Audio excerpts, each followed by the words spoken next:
بسم الله الرحمن الرحيم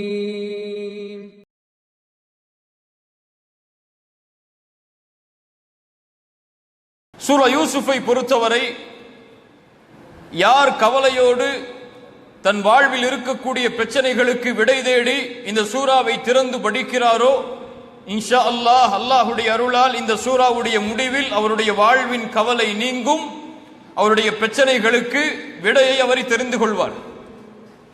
ஏனென்றால் இந்த சூரா இறக்கப்பட்டது யாருக்கு? யாருக்கு? குர்ஆன் யாருக்கு இறக்கப்பட்டது? முஹம்மது ரசூலுல்லாஹ் ஸல்லல்லாஹு அலைஹி வஸல்லம் அவர்களுக்கு இறக்கப்பட்ட இந்த சூரா அவர்கள் கவலையோடு அவர்கள் பிரச்சனைகளுக்கு விடை தேடி இருந்த நிலையில்தான் அல்லாஹ் ரப்புல் ஆலமீன் நபி யூசுப் அலைஹிஸ்ஸலாம் அவர்களுடைய சூராவை இறக்கி அவர்களுடைய கவலையை அல்லாஹ் நீக்கினான். அவர்களுடைய பிரச்சனைக்கு அல்லாஹ் விடையை தந்தான். நபியின் கவலையை இந்த சூரா போக்கி இருக்குமானால், நபியின் பிரச்சனைகளுக்கு இந்த சூராவில் விடை இருக்குமானால், அல்லாஹுடைய அருளால் நிச்சயமாக இந்த சூரா எம்முடைய வாழ்வில் இருக்கக்கூடிய கவலையையும் எம்முடைய வாழ்வில் இருக்கக்கூடிய பிரச்சனைகளுக்கும் விடையாக இன்ஷா அல்லாஹ் அமையும். அல்லாஹுடைய தூதர் ஸல்லல்லாஹு அலைஹி வஸல்லம் இஸ்லாமிய மார்க்க பிரச்சாரத்தை ஆரம்பம் செய்கிறார்கள். ஆரம்ப காலம் மிக சோதனையான காலம். எப்போது அல்லாஹுடைய தூதர் இந்த லா இலாஹ இல்லல்லாஹ்வை வெளிப்படுத்தினார்களோ, வணங்க தகுதியான இறைவன் அல்லாஹ்வை தவிர வேறு யாரும் இல்லை என்ற கொள்கையை வெளிப்படுத்தினார்களோ, அந்த நேரத்தில் இருந்து அவர்கள் தங்களுடைய வாழ்வின் இறுதி முடிவை அடையும் வரை எல்லாம் சோதனையாக அமைந்தது. அதுவும் ஆரம்ப காலம். அவர்களை துன்புறுத்தினார்கள், வேதனைப்படுத்தினார்கள். யாரெல்லாம் அவர்களை ஈமான் கொண்டார்களோ, நம்பிக்கை கொண்டார்களோ, அவர்களும் வேதனை செய்யப்பட்டார்கள், துன்புறுத்தப்பட்டார்கள். அல்லாஹுடைய தூதரை புறக்கணித்தார்கள். யார் அல்லாஹ்வுடைய தூதரை அல் அமீன், அஸ்-சாதிக், உண்மையாளர், நீதியாளர் என்று போற்றினார்களோ, அந்த மக்களே அவர்களை பொய்யர் என்று, சூனியக்காரர் என்று, பைத்தியக்காரர் என்று பட்டம் சுமத்தினார்கள். அல்லாஹுடைய தூதருக்கு மிகுந்த கவலையை இது ஏற்படுத்துகிறது. அல்லாஹ் ரப்புல் ஆலமீன் மீண்டும் சோதிக்கிறான். அவர்களை அரவணைத்த, அவர்களை பாதுகாத்த, அவர்களுக்கு முழு ஒத்துழைப்பாக இருந்த அவர்களுடைய சாட்சா அபூ தாலிப் அவர்களை விட்டு பிரிகிறார்கள். அல்லாஹ்வுடைய தூதருக்கு மேலும் கவலை அதிகரிக்கிறது. மக்கா வாசிகள் அபூ தாலிப் உயிரோடு இருக்கும் வரை அல்லாஹ்வுடைய தூதரை நெருங்கவில்லை. அபூ தாலிப் மரணித்ததற்கு பிறகு அல்லாஹ்வுடைய தூதருக்கு அதிகமான வேதனையை கொடுத்தார்கள். ஒரு முறை அல்லாஹ்வுடைய தூதர் முகமெல்லாம் மண்படிந்தவர்களாக தங்களுடைய வீட்டில் நுழைகிறார்கள். அவர்களுடைய மகள் கேட்டார்கள், என் தந்தையே என்ன ஆனது? அப்போது அல்லாஹ்வுடைய தூதர் சொன்னார்கள், அபூ தாலிப் உயிரோடு இருந்திருந்தால் இந்த மக்கள் இந்த நேரத்தில் என்னோடு இப்படி நடந்திருக்க மாட்டார்கள் என்று. சுப்ஹானல்லாஹ், அவ்வளவு பாசம் அவர்கள் மீது இருந்தது. அதனால் தான் மரணிக்கக்கூடிய தருவாயில் தன் சாட்சாவிடத்தில் சென்று சொன்னார்கள், யா அபா தாலிப், என் உறவினரே, என் சாட்சாவே, குல் லா இலாஹ இல்லல்லாஹ், லா இலாஹ இல்லல்லாஹ் என்ற ஒரே வார்த்தையை சொல்லுங்கள், அது போதும். நாளை மறுமையில் அல்லாஹ்விடத்திலே உங்களுக்காக நான் பரிந்து பேசுகிறேன். அபூ தாலிப் மரணிக்கிறார். அல்லாஹ்வுடைய தூதருக்கு செல்வத்தாலும் உடலாலும் உயிராலும் தன் வாழ்வை அர்ப்பணித்த அவர்களுடைய முதல் மனைவி ஹதீஜா ரலியல்லாஹு அன்ஹா, அவர்களுடைய பிரிவை அல்லாஹ்வுடைய தூதரால் ஏற்றுக்கொள்ள முடியவில்லை. மக்கள் அவர்களை பொய்ப்படுத்திய போது உண்மையாளர் என்று சொன்னார்கள். மக்கள் செல்வத்தால் தடுத்த போது அவர்களை விசாலப்படுத்தினார்கள். அவர்களுக்கு உயிராலும் உடலாலும் எல்லா நிலையிலும் ஹதீஜா ரலியல்லாஹு அன்ஹா மரணிக்கும் வரை அல்லாஹ்வுடைய தூதருக்கு பிரிவென்ற வார்த்தையின் உணர்வே இல்லாத அளவிற்கு அவர்களை அரவணைத்து வாழ்ந்த அவர்களுடைய மனைவி அவர்கள் மரணிக்கிறார்கள். ஹதீஜா ரலியல்லாஹு அன்ஹா அவர்களுடைய மரணம், அபூ தாலிபின் மரணம், மக்காவாதிகளுடைய சோதனை. தாயிஃபை நோக்கி பயணம் மேற்கொள்கிறார்கள். தன்னுடைய ஊர்வாசிகள், தன்னுடைய உறவினர்கள் தன்னை ஏற்றுக்கொள்வார்கள் என்ற நம்பிக்கையில். ஆனால் எந்த கூட்டம் தன்னை ஏற்றுக்கொள்ளும் என்று அல்லாஹ்வுடைய தூதர் நினைத்தார்களோ அந்த கூட்டம் அவர்களை அடித்தது, துன்புறுத்தியது, வேதனை செய்தது. 10 நாட்கள் அல்லாஹ்வுடைய தூதரை அடித்தார்கள். 10வது நாள் அவர்களுடைய முகமெல்லாம் ரத்தம் வடிந்தோடுகிறது. வேதனையோடு அல்லாஹ்வுடைய தூதர் தாயிஃபை விட்டு கிளம்பி செல்கிறார்கள். சிறுவர்கள் மஜ்னூன் செல்கிறார், பைத்தியக்காரர் செல்கிறார் என்று அந்த ஊரை விட்டு விரட்டுகிறார்கள். அல்லாஹ்வுடைய கோபம் இறங்குகிறது. 2 மலக்குகள் வருகிறார்கள் ஜிப்ரீல் அலைஹிஸ்ஸலாமுடைய துணையோடு. ஜிப்ரீல் அவர்கள் சொன்னார்கள், யா ரசூலல்லாஹ், மலையின் மலக்குகளை அல்லாஹ் இறக்கி இருக்கிறான். நீங்கள் ஒரு வார்த்தை சொல்லுங்கள் போதும், இந்த 2 மலைகளுக்கு இடையில் வைத்து தாயிஃப் வாசிகளை அல்லாஹ் அழித்து விடுகிறான். அல்லாஹ்வுடைய தூதரை தவிர இந்த உலகில் வேறு யாரும் இந்த பதிலை சொல்லி இருக்க முடியாது. அல்லாஹ்வுடைய தூதர் ஸல்லல்லாஹு அலைஹி வஸல்லம் அவர்கள் சொன்னார்கள், இவர்கள் என்னை ஏற்றுக்கொள்ளாவிட்டாலும் இவர்களுடைய சந்ததியினர் இந்த லா இலாஹ இல்லல்லாஹ்வை நோக்கி வருவார்கள் என்று. தாயிஃபுடைய ஊர் புறக்கணிக்கிறது. மக்காவிற்கு வந்த மாத்திரத்திலேயே மக்காவாசிகள் ரசூலுல்லாஹ்வையும் அவர்களோடு ஈமான் கொண்டவர்களையும் ஷஅபி அபி தாலிப், அபூ தாலிபுடைய பள்ளத்தாக்கில் 2 ஆண்டுகள் ஒதுக்கி வைக்கிறார்கள் ஊரை விட்டு. யாரும் அவர்களோடு பேசக்கூடாது, யாரும் அவர்களோடு வியாபார தொடர்பை வைத்துக் கொள்ளக்கூடாது, யாரும் அவர்களுக்கு உணவை கொடுக்க கூடாது, யாரும் திருமண ஒப்பந்தம் அவர்களோடு செய்யக்கூடாது என்ற நிபந்தனைகளோடு அல்லாஹ்வுடைய தூதரும் தோழர்களும் ஒதுக்கி வைக்கப்படுகிறார்கள். அந்த 2 ஆண்டுகள் அல்லாஹ்வுடைய தூதரும் அவர்களுடைய நபித்தோழர்களும் பட்ட கஷ்டத்தை போன்று அவர்களுடைய வாழ்வில் கஷ்டத்தை பார்த்திருக்க மாட்டார்கள். சிறுவர்கள் பால் இல்லாமல் கதறுவார்கள். அந்த மலைகளுக்கு பின்னால் அந்த குழந்தைகள் அழக்கூடிய பசையின் சப்தம் கேட்கும். சஹாபாக்கள் இலைதலைகளையும் ஆடுகளின் புழுக்கைகளையும் தங்களுடைய உணவாக சாப்பிட்டார்கள். இப்படி சோதனையின் காலம், கவலைகளால் உள்ளம் நிறைந்த காலம் அல்லாஹ் ரப்புல் ஆலமீன் அல்லாஹ்வுடைய தூதருக்கு இறக்குகிறான். அலிஃப் லாம் ரா சூரா யூசுஃபை. இதோ நபியே, உங்களுடைய கவலைக்கு மருந்தை அல்லாஹ் கொடுக்கிறான். நீங்கள் எப்படி சோதிக்கப்பட்டீர்களோ அது போலவே உங்களுக்கு முன்னால் அனுப்பப்பட்ட அந்த நபியும் சோதிக்கப்பட்டிருக்கிறார். எப்படி அவர் வாழ்வில் தன்னுடைய சோதனையில் வெற்றி கண்டார், படிப்பினை பெற்றுக் கொள்ளுங்கள். முதலாவது பாடம், எம் வாழ்வை மாற்றக்கூடிய முதலாவது காரியம், அல்லாஹ் சோதிப்பான்.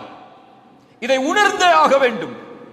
அல்லதி خلقல் மௌத வல் ஹயாத லியப்லுவக்கும் அய்யுக்கும் அஹ்ஸனு அமலா.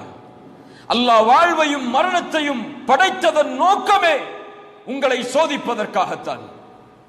சோதனையிலிருந்து யாரும் விதிவிலக்காக மாட்டார்கள். பாவிகள் மட்டும் தான் இந்த உலகத்தில் சோதிக்கப்படுவார்கள் என்றால் நபிமார்கள் ஏன் சோதிக்கப்பட்டார்கள்?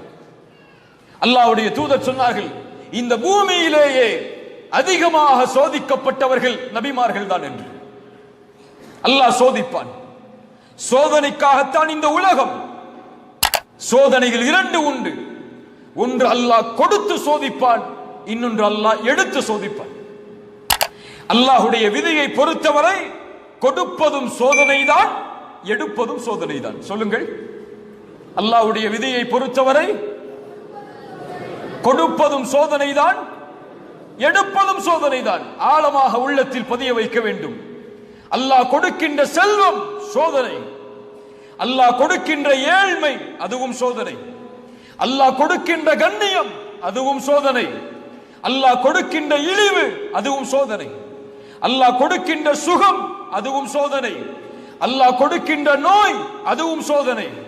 இப்படி அல்லாஹ் உலகத்தில் எதை கொடுத்தாலும் எதை எடுத்தாலும் அல்லாஹ்வுடைய பார்வையில் அது சோதனை தான்.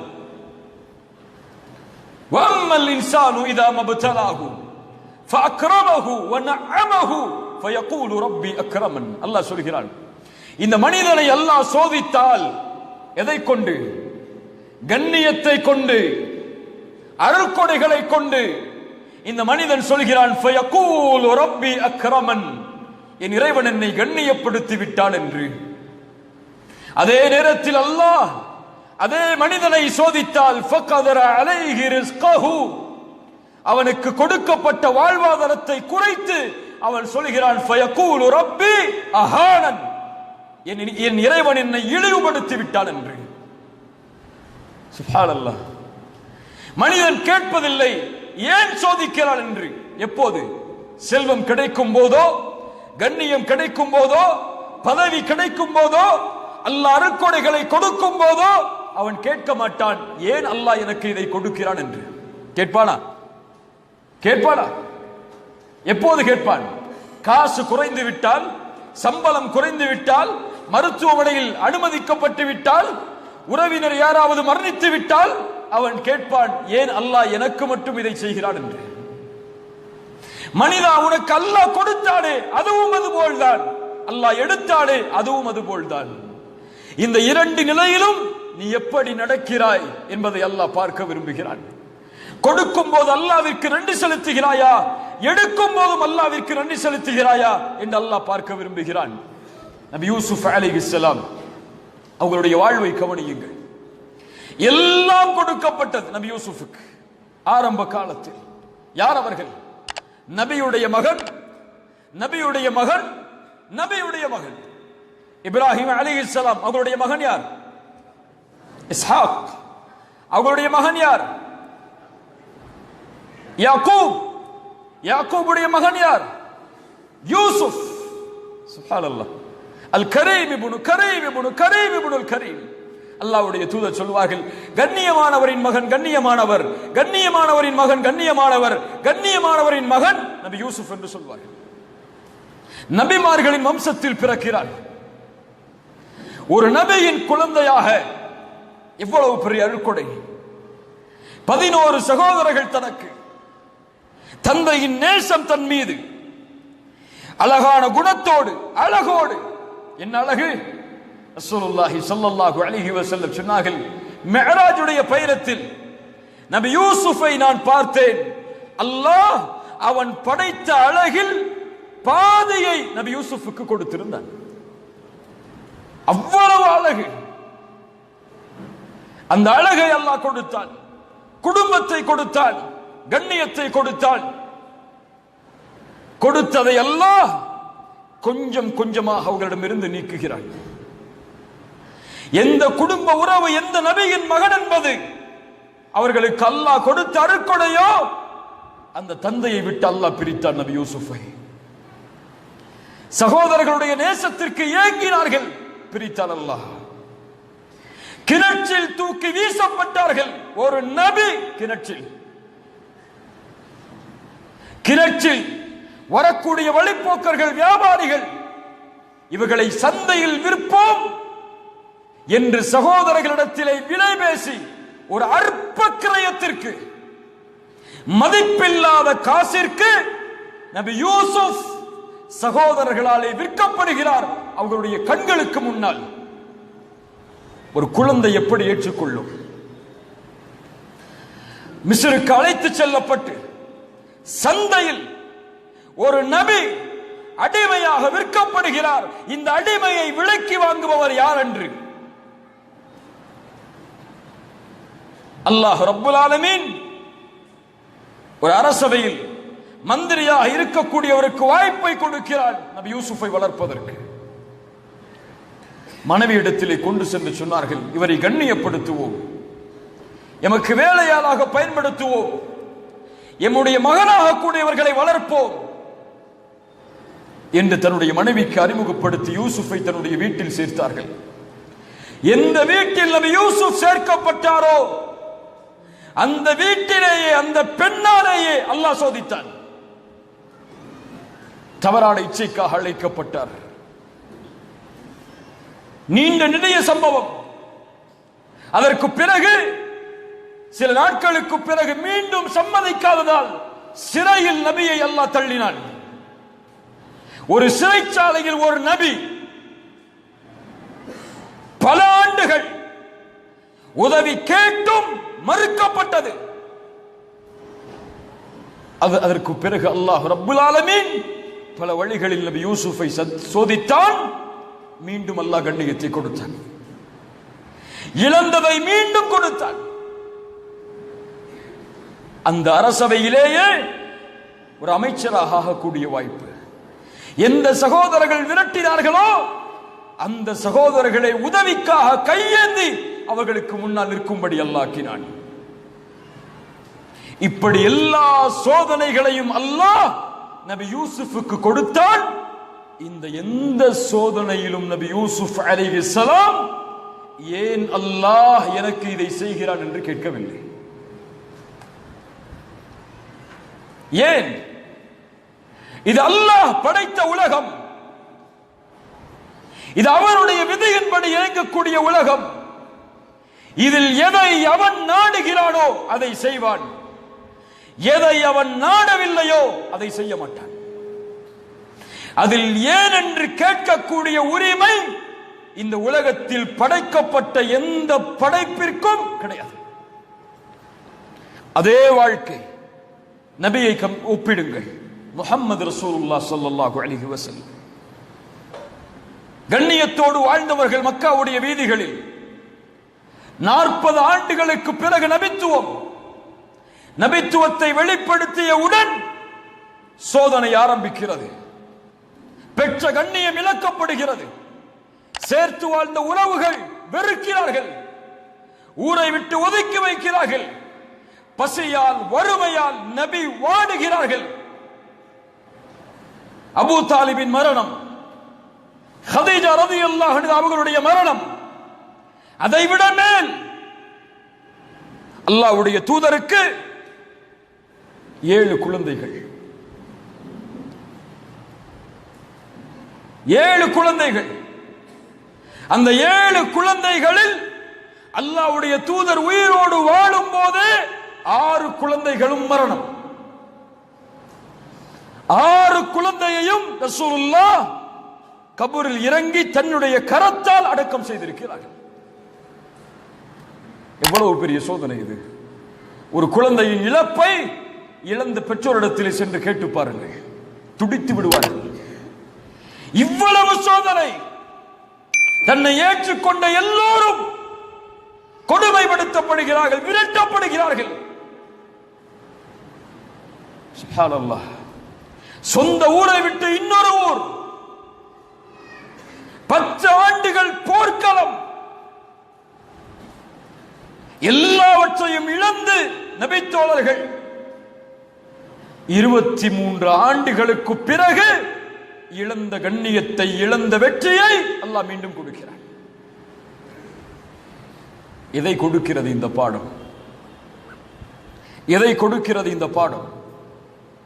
அல்லாஹ் ஒருவரை சோதித்தால் உணர்ந்து கொள்ளட்டும், அல்லாஹ் அவரை தயார்படுத்துகிறான் ஒரு வெற்றியின் பாதைக்காக என்று. சோதனை வருவது வெற்றியின் அடையாளம்.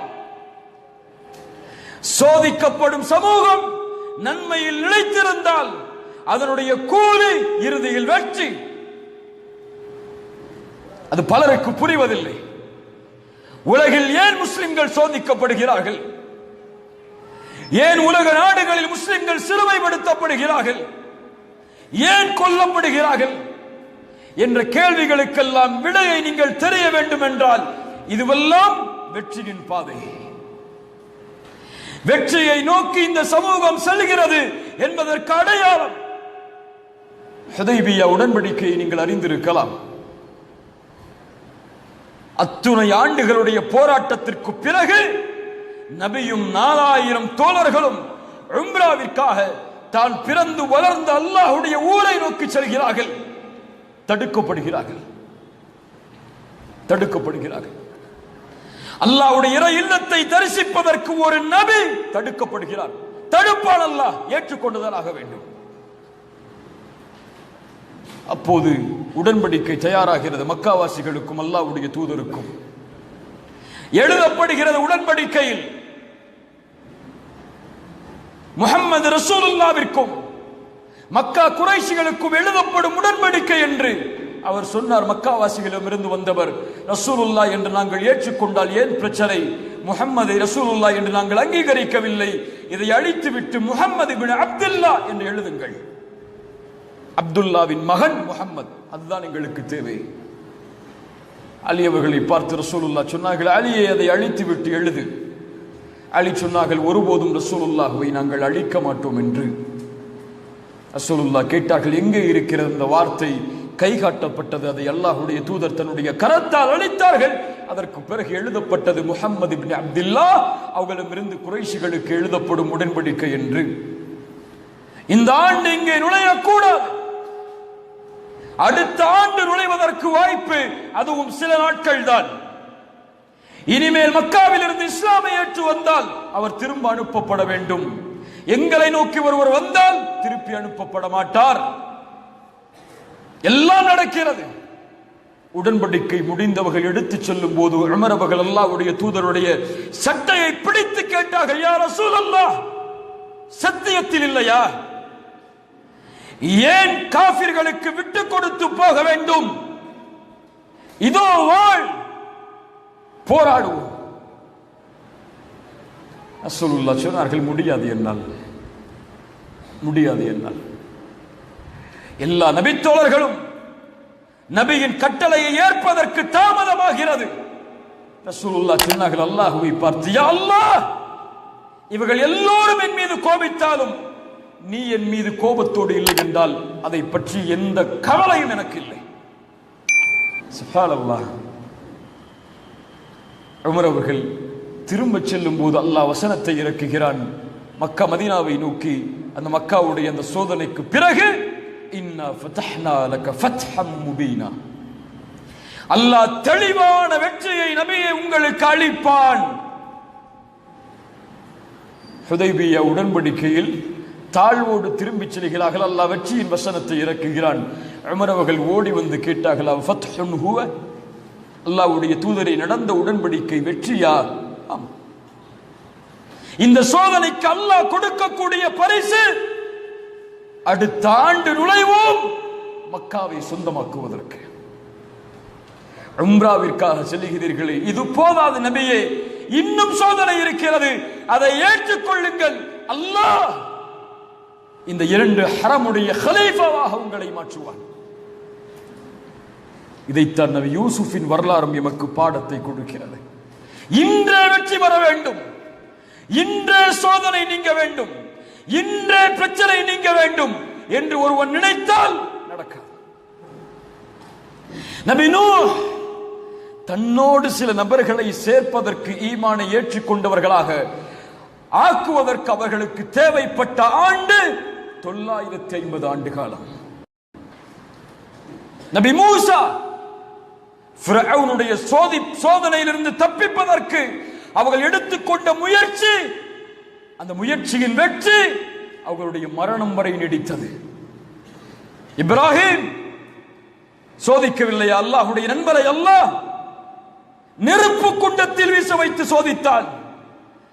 மனைவியை இன்னொரு அரசன் தீண்டக்கூடிய அளவிற்கு சோதித்தான். தன் மகனையும் தன் மனைவியையும் மக்காவில் விட்டுவிட்டு திரும்ப வாருங்கள் என்று கட்டளையிட்டான். தான் பெற்ற மகனை இப்ராஹிமே உன் கரத்தால் அறு என்று அல்லாஹ் கட்டளையிட்டான். இத்துணை சோதனைகளுக்கு பிறகுதான் அல்லாஹ் ரப்புல் ஆலமீன் இப்ராஹிமுடைய சந்ததிகளை மக்காவில் வாழ வைத்தான். நபிக்கு மக்காவின் வெற்றியை உணர்வதற்கு 23 ஆண்டு காலம் தேவைப்பட்டது. 21 அல்லது 22 ஆண்டு காலங்கள். அது போல்தான் கண்ணியத்துக்குரியவர்களே, இந்த 20 வயதில் சோதனையா, 24 வயதில் சோதனையா, இந்த வயதில் ஏழ்மையா, இந்த வயதில் எதை தொட்டாலும் வெற்றி இல்லையா? கவலைப்படாதே, முயற்சியில் தொடர்ந்திரு. அல்லாஹ் ரப்புல் ஆலமீன் உனக்கென்று ஒரு நியதியை வைத்திருப்பான். பொறுமையோடு அல்லாஹ்வின் மீது நம்பிக்கை கொண்டிருந்தால், பாவங்களை விட்டு விடுபட்டிருந்தால், நீ எண்ணி பார்க்காத வெற்றியை அல்லாஹ் தருவான். فإن مع العسر يسرا إن مع العسر يسرا. துன்பத்தோடு இன்பம் வரும், நமக்கு தெரியாது. துன்பத்தோடு இன்பம் வரும். அந்த துன்பத்தை சகித்தால், அந்த கதரை ஏற்றுக்கொண்டால், அல்லாஹ்வுடைய விதி, இதை நான் பொருந்திக் கொள்கிறேன், ஆனால் அல்லாஹ் எனக்கு கொடுத்த வாய்ப்பு, முயற்சி, அதை ஒருபோதும் நான் கைவிட மாட்டேன் என்று அவனுடைய பாதையில் நிலைத்திருந்தால் அது போதும் அவனை வெற்றியடைய செய்வதற்கு. கண்ணியத்துக்குரியவர்களே, இதைத்தான் நபி யூசுப் அலைஹிஸ்ஸலாத்து வஸ்ஸலாம் அவருடைய வாழ்க்கை நமக்கு பாடமாக கொடுக்கிறது.